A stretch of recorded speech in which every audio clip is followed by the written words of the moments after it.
Om Tavagatamratam Tapta Jivanam Gavivareditam Kalmashapaham Shravanamangalam Shrimadatatam Bhuvigananti Bhuridajana.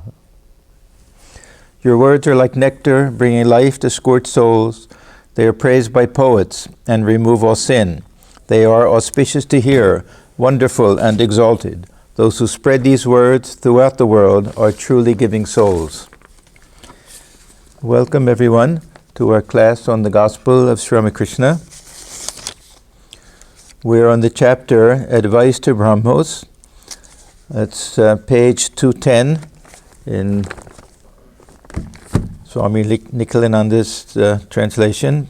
Sunday, April 15th, 1883. Surendra, a beloved lay disciple of the Master, had invited him to his house on the auspicious occasion of the Annapurna Puja. Okay, now, Surendra, we've met him many times and I've talked about him a little bit, but I thought I'll give maybe just a few more little details. The Bengali version of the Gospel, the original, has very nice indexes in it, with all descriptions of all of the devotees that we find in the Gospel, and all of the places and songs, everything like that. So there's a little more information about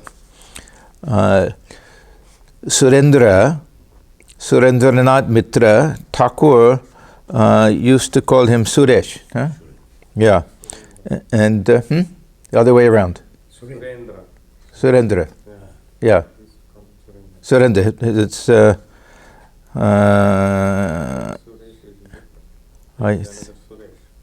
no. He used to call him Suresh. Yeah. And he was around 30, I believe, at this time. And he was a friend of Ramchandra Datta. In fact, I think they lived near each other, and it was at Surendra's house the first time that Thakur heard Swamiji sing, Narendra. That was the first time that he saw him. It wasn't the big first meeting that we all know about. That took place in Dakshineshwar. But he sang for him. Thakur was impressed, and he said, come see me sometime in Dakshineshwar. So the first meeting was in Surendra's house. Yeah, Thakur went one time from Ramchandra's house to Surendra's house. It was just a short distance from there. And he was not the least bit interested in spiritual life in the beginning. He was Obishashi. Huh? He had no faith at all in any spiritual things. So Ramchandra, because they were friends, wanted to take him to Thakur. The Ramchandra, that he was a relative of Swamiji's. He was the real missionary. He was always trying to get people to come and see Sri Ramakrishna and to get everyone to accept him as an avatar. And what else do we know about him? He was quite well-to-do. He had a big position in some British firm. So he made a good deal of money, but he wasn't very happy in his life until he met Sri Ramakrishna. And he used to drink. So he and Girish, they were the two big drinkers there were several others also. And Thakur called him one of his Rashodar, that there were several who Thakur designated as those who were born with a special mission to support him financially. So who do we have? We have Mathur Babu, then we have Shambhu, Shambhu Malik, then we have Surendra, and I think Balaram Babus. And one of them, he said it was a half, and he wasn't very clear on that. So anyhow, he was one of them. And when Thakur was taken to Kashipur, he bore the majority of the expense. So others also contributed, but he bore the greatest amount of the expense, and afterwards also for the Baranagar Mutt. Motu Babu was the first. Rashodar. Yeah. So they all loved him very much, but he was also very sensitive, and he got his feelings hurt easily. We read one time at the end where he bought a very nice, beautiful double garland for Thakur, and Thakur didn't wear it at first, and he thought, oh, well, there's a poor village Brahmin, what does he know about an expensive garland? And then later he wore it and he gave it to him. So anyhow, this is Surendra. I invited Thakur to his house many times, especially on these special occasions.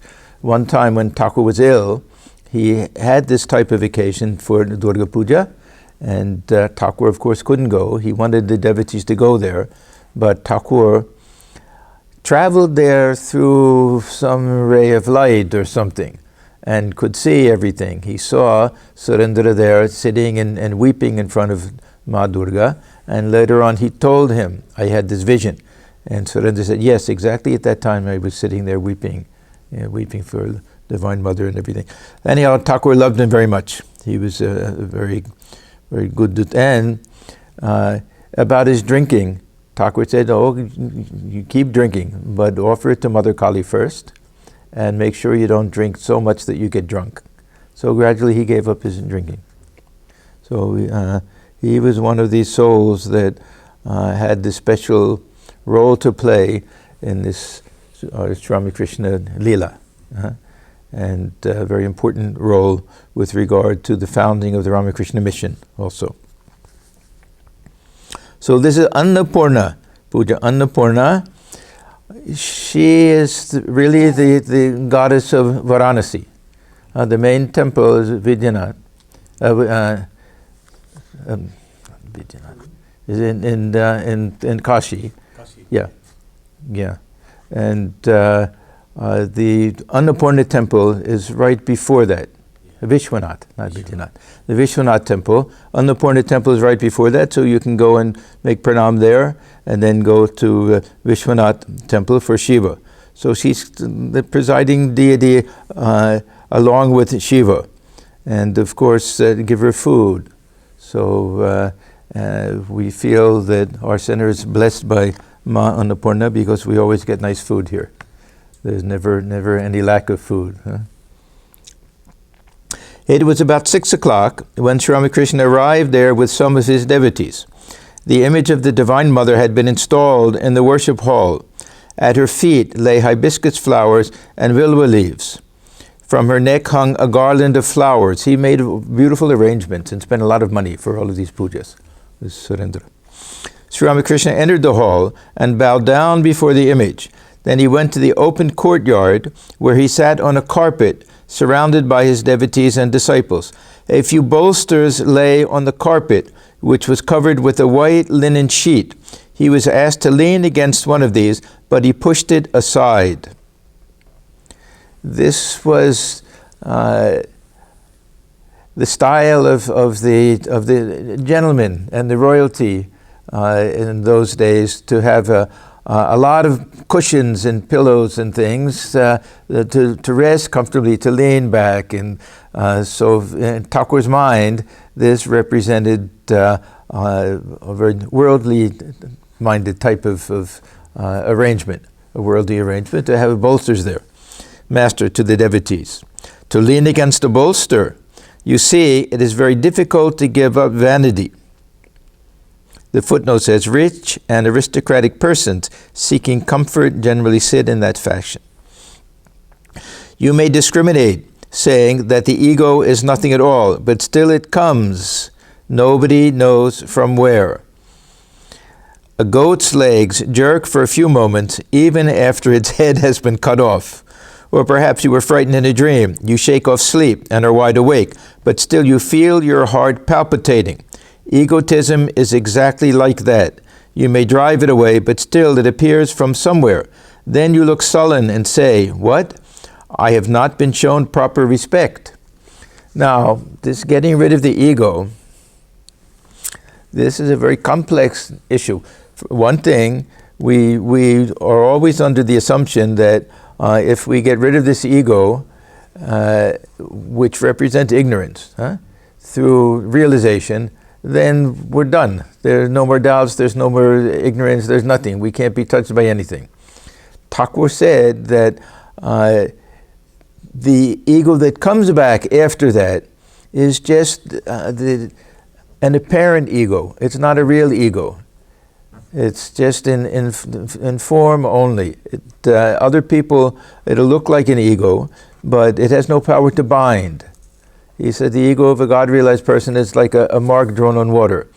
At the same time, he says if anyone comes back from samadhi and lives in the world, he has to live with an ego.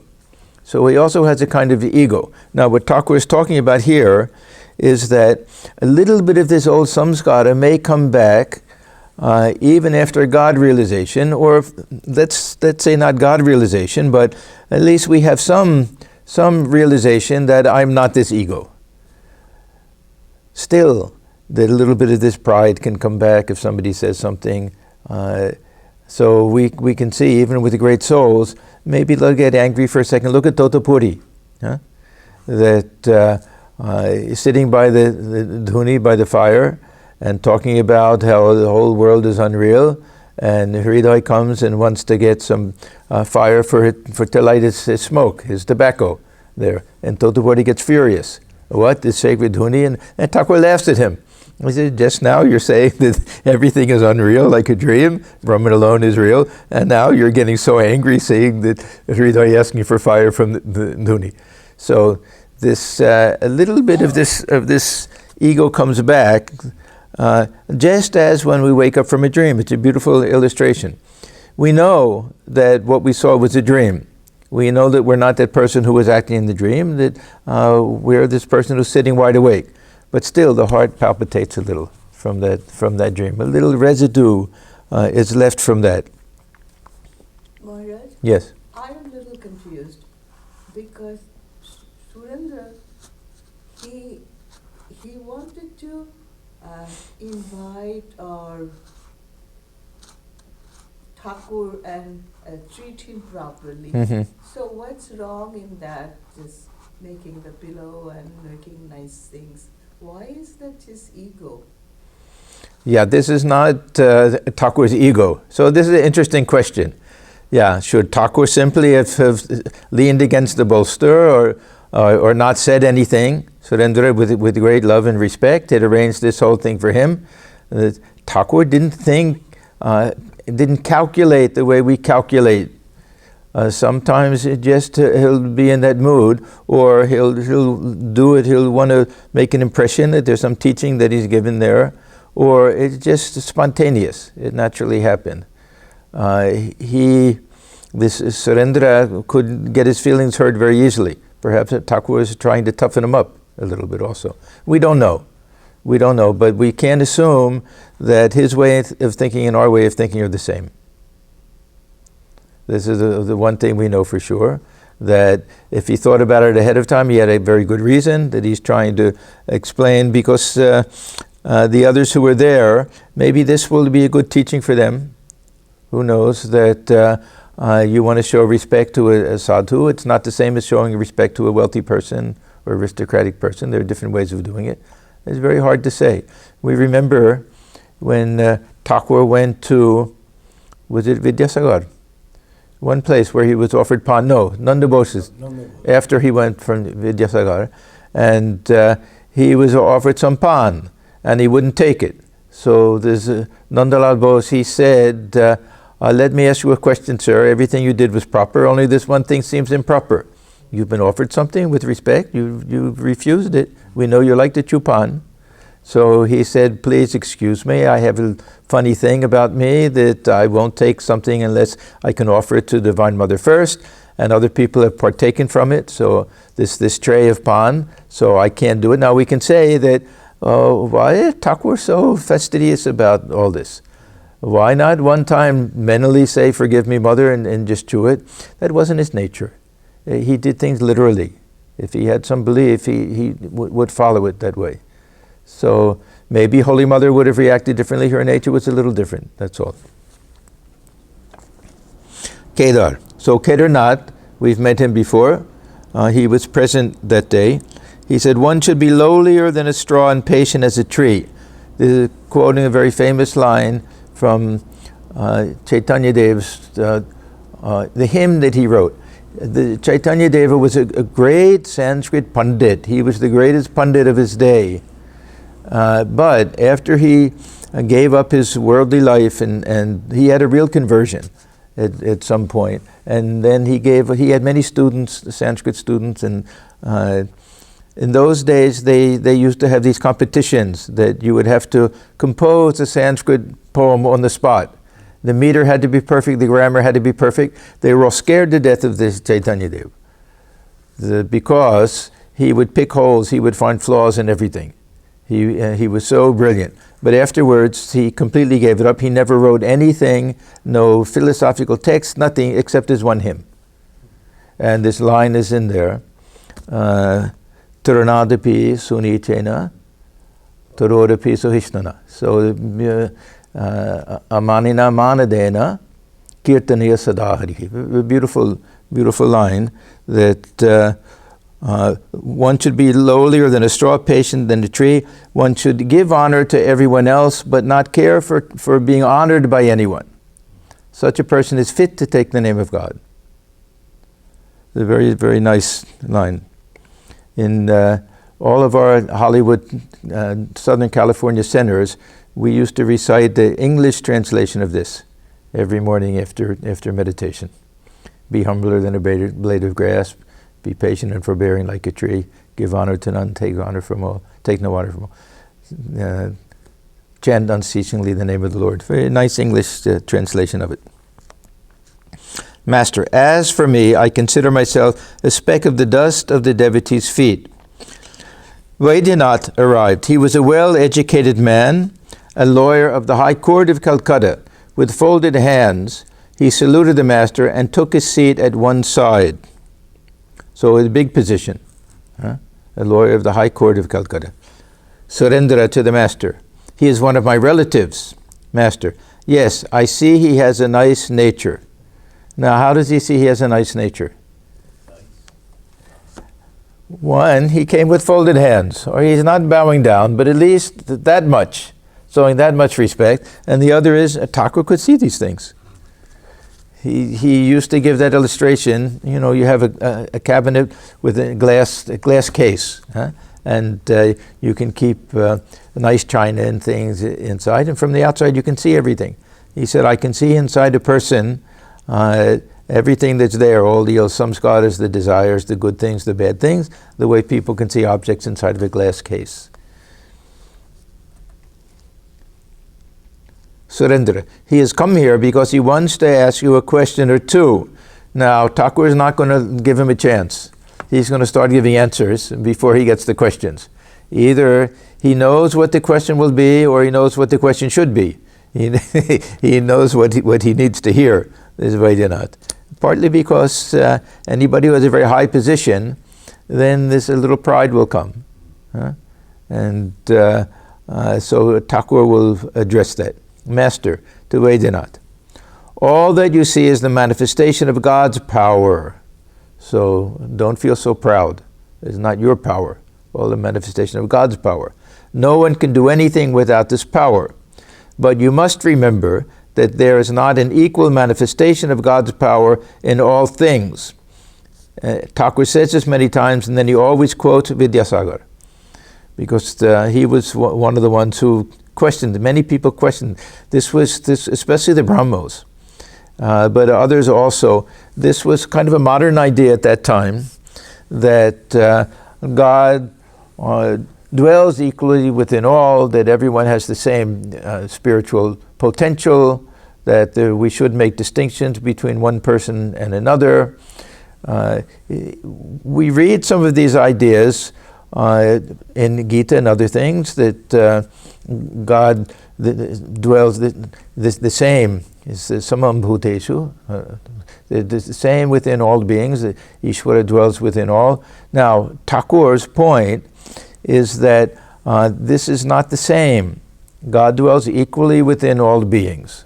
No distinction can be made with regard to the divine presence. But with regard to Shakti then this is a question of adhar. Thakur used this term very often, the size of the receptacle. I was thinking this morning, a very nice way to understand this. When we think of the each and every individual, we're all different sized and shaped receptacles. Some are small, some are big, some are huge. Thakur used to talk about Swamiji, that he was like this big cistern where you keep a lot of water for bathing and other things. Others can be a little pitcher or a little glass. All different sized containers. Now, if we talk about the space inside of the glass, each and every one, the space inside is infinite and one. There's no distinction. But if we talk about the water inside, then there's a distinction in the quantity of water. When it's pure air, pure space, there's no distinction. That'll be the ghatakasha. That'll be the example of the upadhi, the shape of the container, seeming to delimit the space inside. But the space is infinite. But water is not infinite.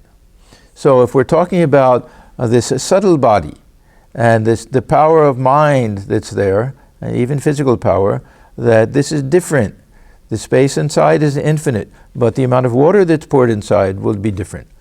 And some will be able to contain a huge amount. Now, in Thakur's illustration, it's also the amount of spiritual practice they can do and spiritual experience they can handle, that they can swallow.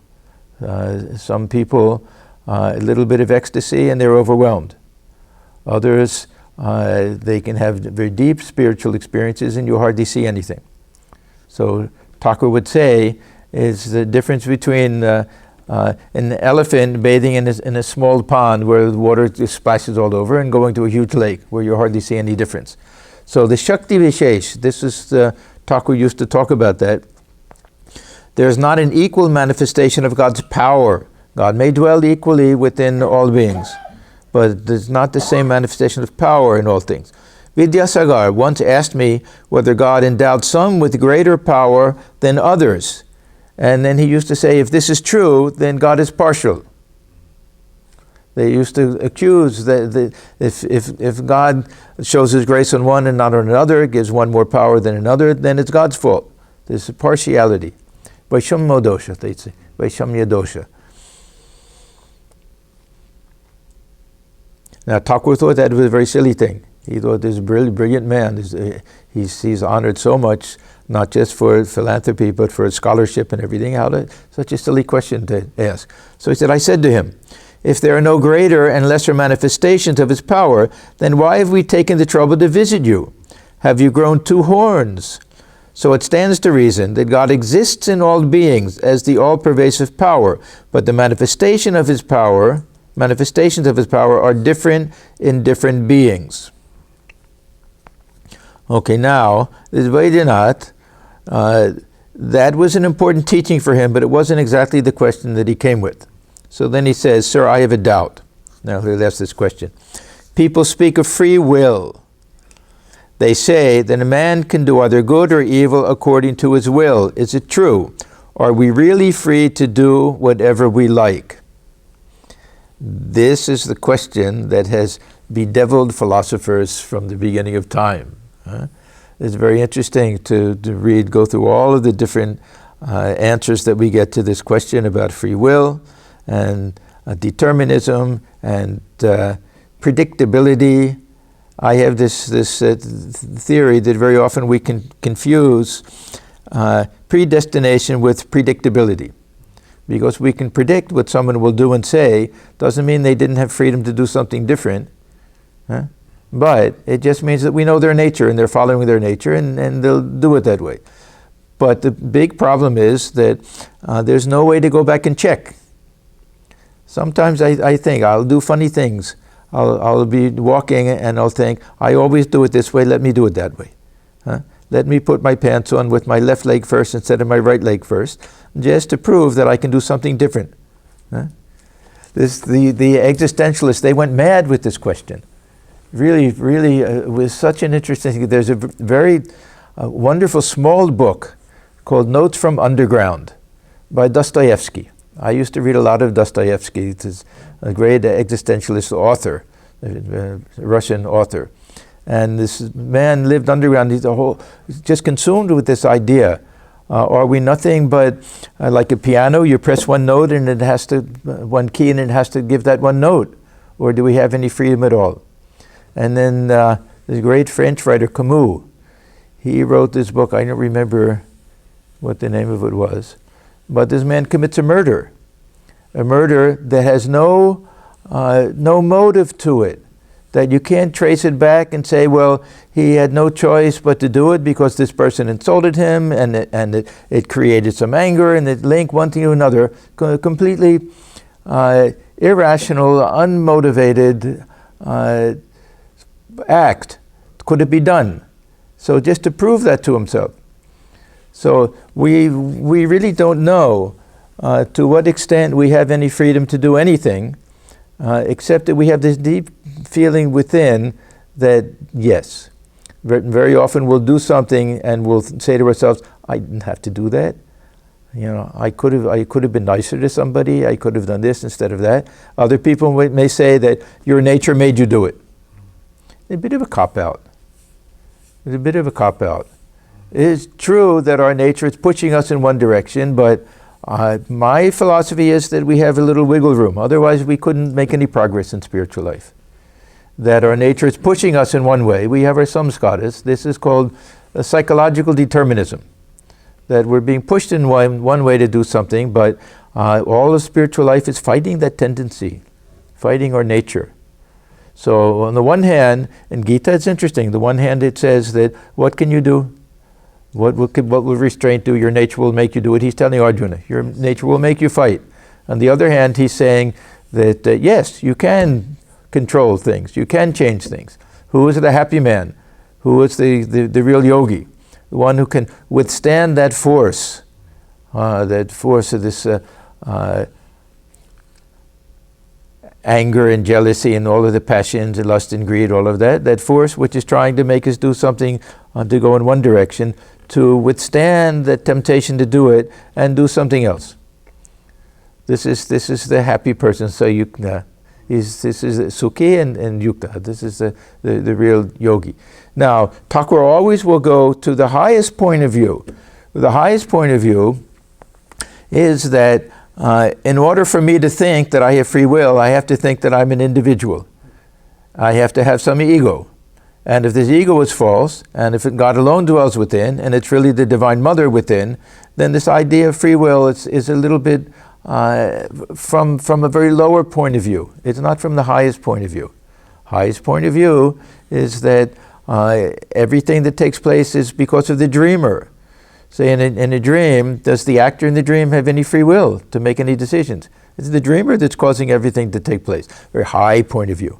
Anyhow, Thakur, he'll, and then sometimes, so he starts out, everything depends on the will of God. Now there are two different things here. Does that mean that there's no free will, or does it mean that we do things to the best of our ability and the result is out of our hands? So it was not the will of God that I would succeed in this. But I exercised my choice and I did what I thought was right. Somebody else will say, well, it was your choice, it was your desire to do something that made you do it that way. Big argument between Dr. Sarkar and others one time about this. We can't really answer these questions very well. If I say that this feeling that I have that I'm free allowed me to do it this way, somebody can say that feeling that you had you were free made you do it that way. Then we find ourselves at too much philosophy.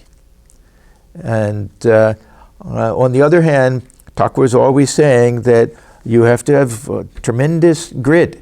You have to say, no, I can do it. And Swamiji also emphasized that. How can we do it and say that if we don't have some measure of free will? So then we have the circumscribed free will. The cow within the circle based on the tethered rope.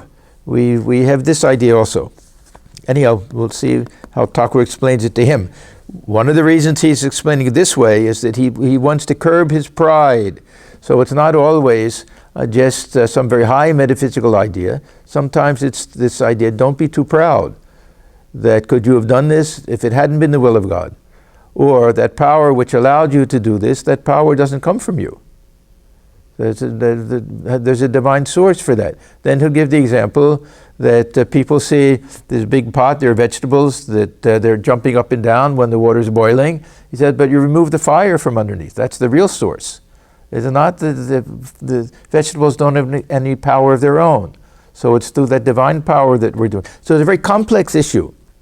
But it seems to me that Thakur's, the answer he's giving here will be partly because this is a man of very high position, and it's natural that he'll have some feeling of pride, that I've done this, that if we can have this idea that through the grace of God I've achieved this, then a little bit of that I is there and a little bit of this humility is there together. So everything depends on the will of God. The world is his play. Now I always admire the Bengali language, which it doesn't distinguish between his and her. Yeah. I think that's nice. So when we translate, we have to either say his or her. Whenever we're talking about this divine Leela, I prefer her, because I feel that in Thakur's mind, when he's saying Tini or She, when he's saying that he's thinking of the Divine Mother. But it would sound a little strange, especially in the 30s when this was translated, to do it that way. So the world is his play, the world is her play. She has created all these different things. Generally, he will think of Brahman, she will think of Divine Mother or Shakti. All these different things, great and small, strong and weak, good and bad, virtuous and vicious. This is all her Maya, her sport. I'm changing it just for fun now. You must have observed that all the trees in a garden are not of the same kind. Now, what does this mean? Again, he's trying to say that we're all born with different natures. That some are born through some type of grace with all the possible advantages. And good family, and they get opportunity for education and everything else. And others are born with all disadvantages. Some are born in perfect environment, but their mind is not good. That they suffer from anger or depression or whatever. And others, every circumstance is bad, but they're brilliant and they're well adjusted and they succeed in life. So we can attribute this to karma, or we can attribute this to God's grace, or we can say both. Because karma is also, this is that divine plan. So all the trees in a garden are not of the same kind.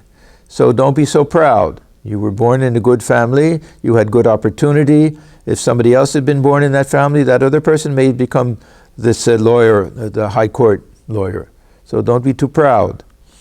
As long as a man has not realized God, he thinks he is free. Okay, now, when Thakur talks about this idea that God alone is the doer and all of that, that's now he's talking about from our point of view. Because we have not yet realized God, according to Thakur's understanding at least. So we think that we're free. Now, most of us know that we're bound in many ways. We don't think that we're 100% free. Generally we think that yes, I decide to do this or that, but we know that we're bound, that we're limited at least. We're limited in terms physically what we can do.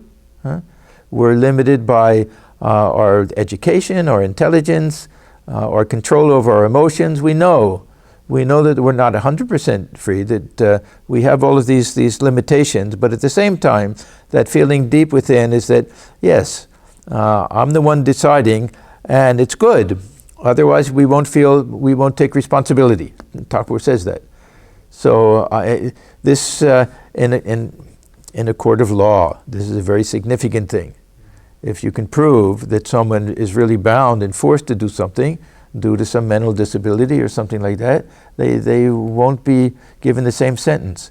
There's this temporary insanity or some type of restricted whatever it is, some disability, then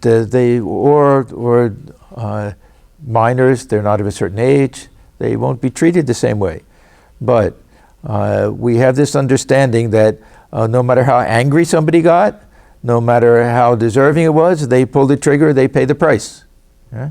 There'll be some extenuating circumstances that may lessen and everything, but still, nobody will say that we're going to let you off because you had no free will, that you were bound to shoot this person because of all the events that took place in the past, everything led up to it. Psychologically, you're determined to do it. We can say that all of these things led to that possibility, but then the decision comes.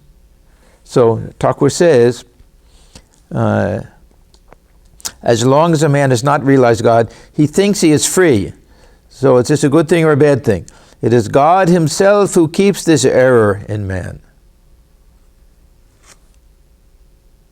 Why? Otherwise, sin would have multiplied.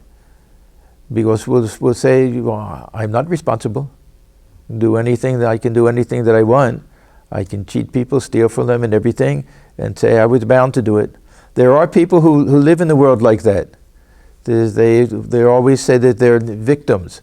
I was deprived of this, that's why I behave that way, and you should be understanding, and there's some truth to it. But ultimately, we become defeatists. It's not good for us. We should feel that we have some degree of freedom as long as we feel the sense of I is there. If we transcend that and say, oh, now I see God alone is real, God alone dwells within, then all of this was a misconception. That's a different story.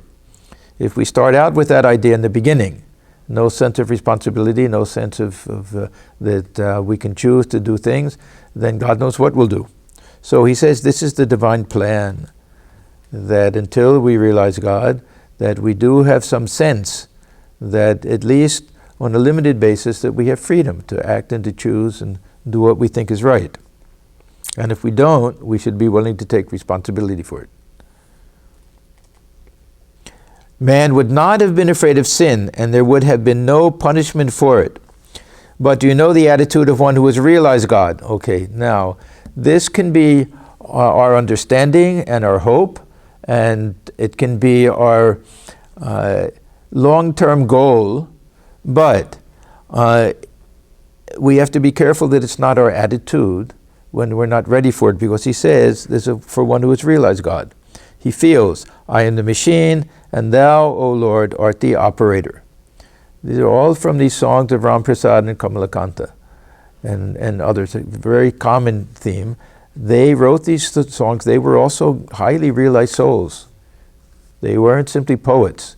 They were great souls, these early poet saints, especially Ram Prasad. So they could say that because the ego had been completely annihilated within them. So they could feel once the ego was gone, then nothing remains but God. Only Mother dwells within. So this is the attitude of one who has realized God.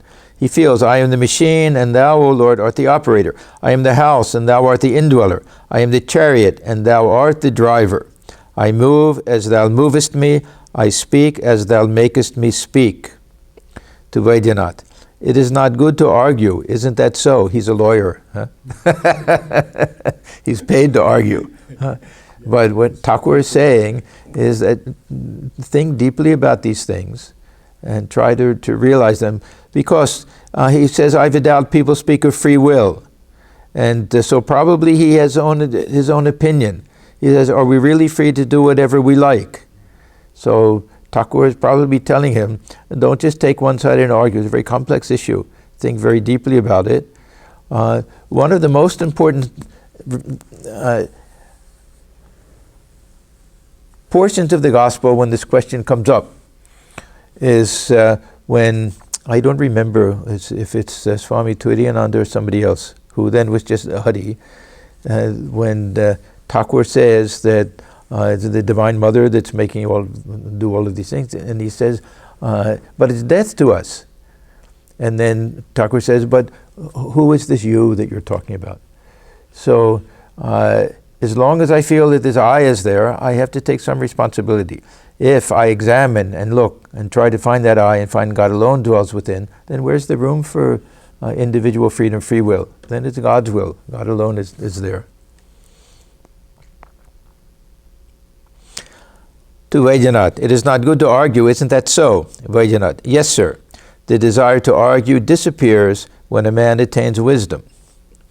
The master, out of his stock of a dozen English words, said, "Thank you," in the most charming way, and all laughed.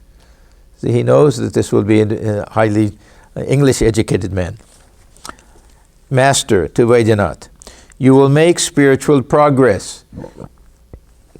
This is that spiritual insight that Thakur had, just seeing him one time and hardly talking to him.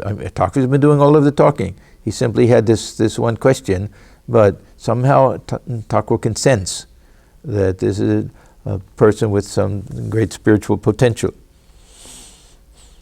You will make spiritual progress. People don't trust a man when he speaks about God. Even if a great soul affirms that he has seen God, still the average person will not accept his words. Now perhaps Thakur sees that this Vaidyanath took very seriously what Thakur said, that he's listening quietly and everything. He says to himself, if this man has really seen God, then let him show him to me. We remember that one devotee from Konagar who was so rude and said, you have samadhi, you must show it to me. You've seen God, you must. It was very rude that way. But can a man learn to feel a person's pulse in one day? He must go about it with a physician for many days. Only then can he distinguish the different pulses. He must be in the company of those with whom the examination of the pulse has become a regular profession. This is Thakur's way of saying that we have to keep a holy company.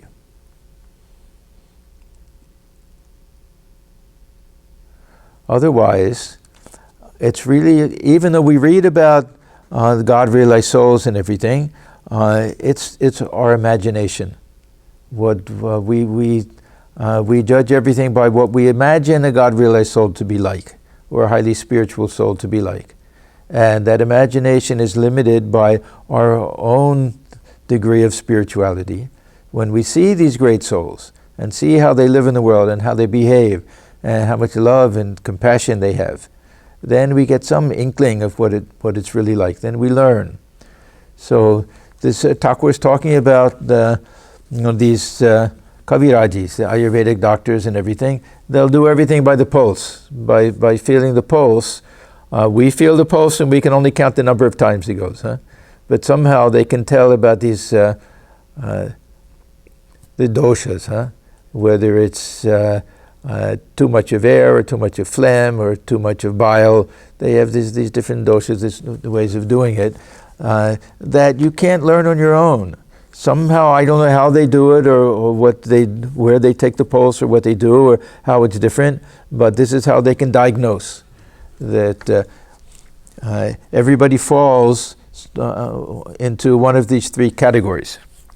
We have this in Western medicine also, very early Western medicine, that people are phlegmatic or they're bilious or something else, gaseous maybe, I don't know.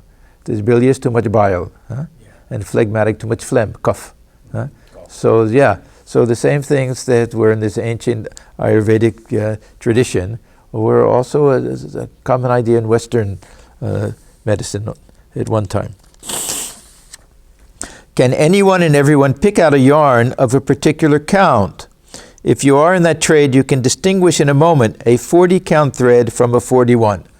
So he's saying that there are people who are experts, that we see things and we really don't have the ability to distinguish one thing from another unless that's our particular field.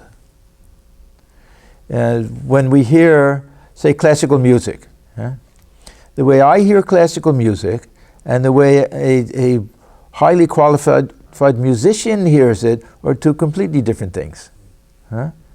They'll hear every little nuance. I'll say, oh, wasn't that wonderful? They say, yeah, but this was a little out of tune. This was a little too fast. That the sound quality wasn't quite right in this. They'll be able to pick out every little thing. An artist looking at a painting. All of these two will have some general idea of things. Yes, it looks nice and everything. But those who are experts, they'll be able to see every little nuance And if we want to learn, we have to learn from them. Otherwise, we just get a vague, big picture of things. And we don't find out all of the very subtle aspects of things. The Kirtan was about to begin. Some Vaishnavas were sitting on one side with their mridangas and cymbals. Now, one of the things about Thakur is that he had the equal love and devotion for the Vaishnava traditions and the Shakta traditions. Here, the Annapurna Puja will have all these Vaishnava songs, and Radha-Krishna, everything didn't make any difference to him. Later he'll say, or Surendra will remind him, we haven't had any songs about the Divine Mother. So Thakur says, yes. So, but in the beginning, he was just, for him, everything was part of that buffet, that all of this divine buffet that we can take from any dish that we feel like at any time. A drummer began to play on his instrument preparatory to the singing. The sweet and melodious sound of the mridanga filled the courtyard, calling to mind the ecstatic Kirtan of Sri Gauranga.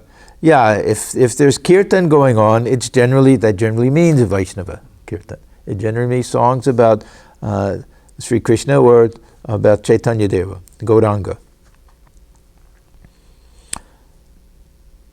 The master passed into a deep spiritual state. Now and then he looked at the drummer and said, my hair is all standing on end. The singers asked what kind of song they should sing, and the master said humbly, something about Gauranga, if you please. Gauranga is a name for Chaitanya Deva because he was supposed to have had a very fair golden complexion. Gauranga is also a name for Shiva. Oh. Yeah. This... No, Krishna was black in complexion. Yeah, no, name was Shiva. We had our Swami Gaurangananda who came one time. Remember, he was the head of the Nepal Center. And I asked him about his name. He says, the bliss of Shiva. He was very proud. Shiva. Gauranga. We have some Shiva songs with the Gauranga. His complexion may have been fair, but it looked fair because he was covered with ash. So it was always thought of as white that way. So Gauranga. The idea, why was Chaitanya born with a golden complexion if he was supposed to have been an avatar of Krishna? You know that story, that they say that Radha's love and devotion were so wonderful that Sri Krishna wanted to experience what it was like to be Radha. So he was born with the appearance of Radha on the outside, but he was still Krishna on the inside. Yeah. Anta Krishna Bahir Gaura. There are different songs like that. So that's why he was supposed to have had this golden complexion, that he was a combination, that there's kind of a dual incarnation of Radha and Krishna. There's Gauranga, but he had this, so the Gauranga, he's generally referred to that way. The Kirtan began. They sang about the celestial beauty of Sri Gauranga. The beauty of Gauranga's face glows brighter than the brightest gold. His smile illumines all the world. Who cares for even a million moons shining in the blue autumn sky? The chief musician added improvised lines as they sang. O friend, his face shines like the full moon, but it does not wane, nor has it any stain. It illumines the devotee's heart. Again he improvised. His face is bathed with the essence of a million moons. Very often Thakur would sing along with them, and he would also improvise lines. Akud Deva, he would do that. At these words, the master went into deep samadhi. This very often happened when this kirtan would be there, and usually he'll be standing. And sometimes we see him, of course, with hands get automatically into some type of mudra, something like that. And sometimes they have to hold him up. He may fall down. Sometimes they'll start dancing around him, all different things. After a short while, he regained consciousness of the sense world. Then he suddenly stood up, so he was sitting at this time. Then he suddenly stood up, overpowered by his spiritual mood, and sang improvised lines with the professionals, thinking himself to be a milkmaid of Vrindavan, a gopi, gone mad with the beauty of Sri Krishna's form. Whose fault is it, my mind's or his beauty's? In the three worlds, I see nothing but my beloved Krishna. The master danced and sang. All remained spellbound as they watched. The chief musician sang the words of a gopi. O flute, pray stop. Can you not go to sleep? One of the musicians added a new line. How can it sleep? It rests on Krishna's lips. The master sat down. The music went on. They sang, assuming the mood of Radha. My eyes are blinded, my ears are deaf. I've lost the power of smell. All my senses are paralyzed. But alas, why am I left alone? Finally, the musicians sang of the union of Radha and Krishna. Now, this is a very interesting song. It may be that this is also reference to Gauranga, because we have this union, not so much of two people coming together and meeting each other, but merging together. So it's almost this type of Nara-Narishwara idea. Huh? We see some images, usually Shiva and Parvati, where half of it, it's one image, but half of it will have the features of Shiva and half the features of Parvati, but it'll just be one image like that. This is what we get here with Radha and Krishna. We had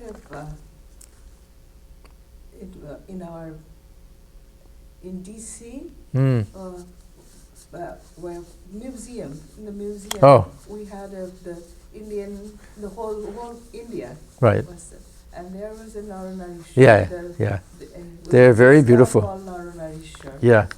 It's a very, very beautiful concept that it's not that Shiva and Shakti are two separate things that can be joined together, that they're one. This is Thakur's ideal. And we find the same thing with Krishna and Radha here, that through their love, through her love of him mostly, that she became one with him. Radha and Krishna are joined at last in the Nidhu Grove of Vrindavan. So all day long she's waiting to see him. He's also anxious to see her, and somehow she can sneak out of the house, and they come together, and this is their meeting. The Milana Bhava. Incomparable their beauty and limitless their love. The one half shines like yellow gold. So now we see that it's one image. So perhaps like Chaitanya Deva also. The one half shines like yellow gold, the other like bluest sapphire. Now we always had this play of yellow and blue, that Sri Krishna's complexion was dark blue and his clothes were yellow. Her complexion was golden and her clothes were blue. That she would wear sapphire, he would wear gold, or he would wear sapphire, she would wear gold. So all of this yellow, blue. So they complemented each other that way with the two colors. The one half shines like yellow gold, the other like bluest sapphire.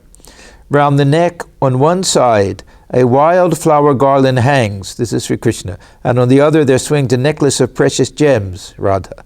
A ring of gold adorns one ear, Radha, a ring of shell the other, Krishna. Half of the brow is bright as the blazing midday sun, again, Radha. The other softly gleams with the glow of the rising moon, Krishna. Upon one half of the head, a graceful peacock feather stands. So this will also be blue now, because when Radha saw the peacock feathers, she thought of Sri Krishna. And from the other half, there hangs a braid of hair. So this will be Radha. As the music came to a close, the master said, Bhagavata Bhakta Bhagavan, and bowed low to the devotees seated on all sides. He touched with his forehead the ground made holy by the singing of the sacred music. It was now about 9:30 in the evening. Surendra entertained the master and the devotees with a sumptuous feast. When it was time to take leave of their host, the master, the devotees, and Surendra entered the worship hall and stood before the image. Surendra to the master, no one has sung anything about the Divine Mother today. All songs about Radha and Krishna. Master pointing to the image. Look at the beauty of the hall. The light of the Divine Mother seems to have lighted the whole place. Such a sight fills the heart with joy. Grief and desire for pleasure disappear. But can one not see God as formless reality? Now, the The Vaishnava tradition, Radha and Krishna, they won't go in this direction too much. They're so absorbed in the beauty of this Radha and Krishna and everything. But the worshippers of the Divine Mother, she has her formless aspect. And the fact that she's black in color, that it's black indicates that the infinite, absolute, almost shunyata, that reality, that like being in a deep cave, the whole idea of oneness is there, and formlessness is there also as part of the worship of Divine Mother. But can one not see God as formless reality? Of course one can, but not if one has the slightest trace of worldliness. So this highest, really type of jnana yoga involves this great feeling of renunciation.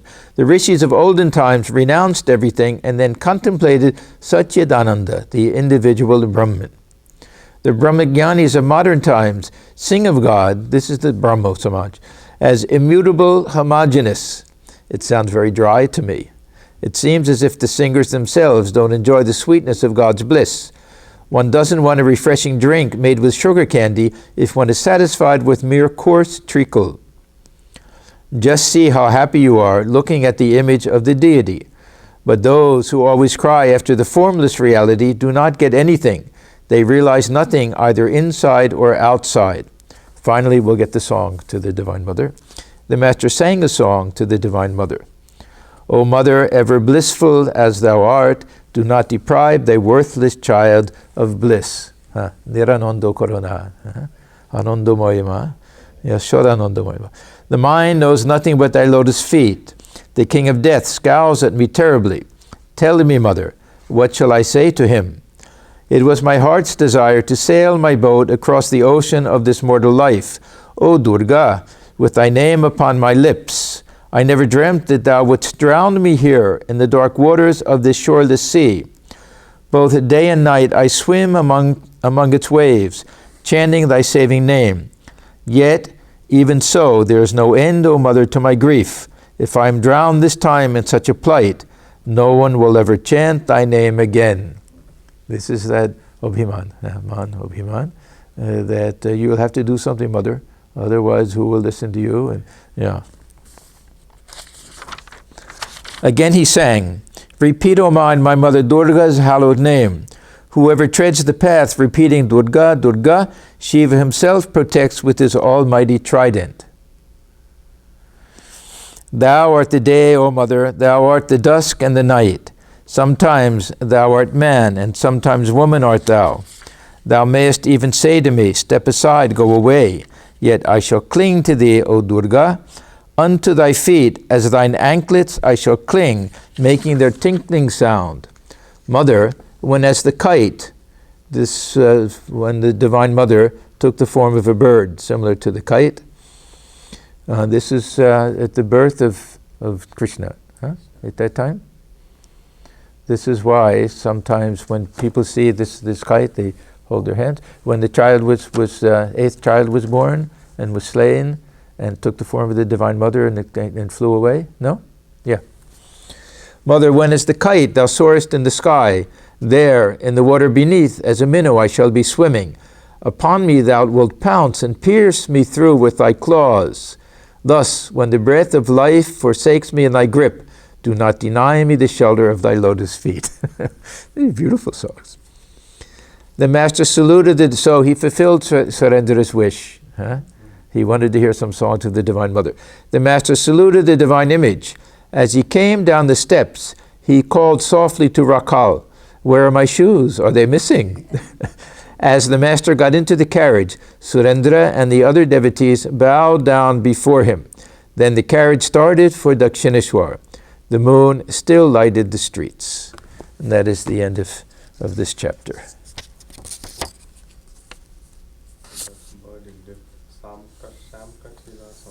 Yeah, what is the name of that? Yeah, but anyhow, there's that tradition. There's some reference to it in the Gospel one place or some other place that some people, if they see this particular bird, they'll salute it. That comes that the eighth child was the one who would kill him, something like that. So he's had all of them killed, but then one took the form, the Divine Mother took the form of the baby and then killed it and turned into a bird and flew away, and then the real Krishna was born, and then he knew he was in trouble, something like that. Om Niranjanam Nityamanandarupam Bhaktanugham Bhathudavigraham Vai Ishavataram Parameshamedhyam Tam Ramakrishnam Shirasa Namama.